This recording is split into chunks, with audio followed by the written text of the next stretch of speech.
ఏంటి? బిర్యానీలో వాడే జాజికాయతో హల్వానా? అవునండి. నేను కూడా అలానే షాకయ్యాను. ఇది హమీదీ కాన్ఫెక్షనర్స్ వారి జౌజీ హల్వా అండి. ఇది 100 ఇయర్స్ హిస్టరీ ఉన్న ఫేమస్ నిజామీ స్వీట్ అంట. ఈ జౌజీ హల్వా ప్రిపేర్ అవ్వడానికి 4 అవర్స్ పడుతుందంటండి.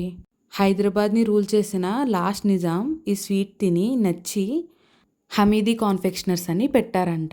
ఈ జౌజీ హల్వా ప్రిపరేషన్‌లో జాజికాయ పౌడర్, మిల్క్, సాఫ్రాన్, ఘీ, షుగర్ అలాగే డ్రై ఫ్రూట్ పౌడర్ అయితే యూజ్ చేస్తారంట. ఇదేమో టాప్ జోజీ అంటండి.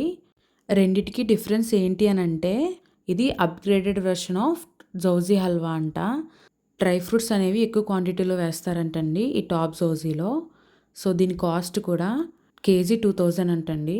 అదే జౌజీ అయితే పావు కిలో 210 అంటండి. ఈ స్వీట్ గురించి మీకు ఆల్రెడీ తెలిసుంటే దీని టేస్ట్ ఎలా ఉంటుందో కామెంట్ చేయండి. ఇంకా టేస్ట్ విషయానికొస్తే నాకైతే టాప్ జౌజీ హల్వా చాలా బాగా నచ్చిందండి. దాంట్లో డ్రై ఫ్రూట్స్ అలాగే జాజికాయ ఫ్లేవర్ అనేది చాలా మైల్డ్‌గా ఉంది. ఈ వీడియో నచ్చితే లైక్ చేసి ఇలాంటి మోర్ వీడియోస్ కోసం నా ఛానల్‌ని సబ్స్క్రైబ్ చేయండి. అప్పుడే నా వీడియోస్ మీ వరకు వస్తాయి. Thank you for watching.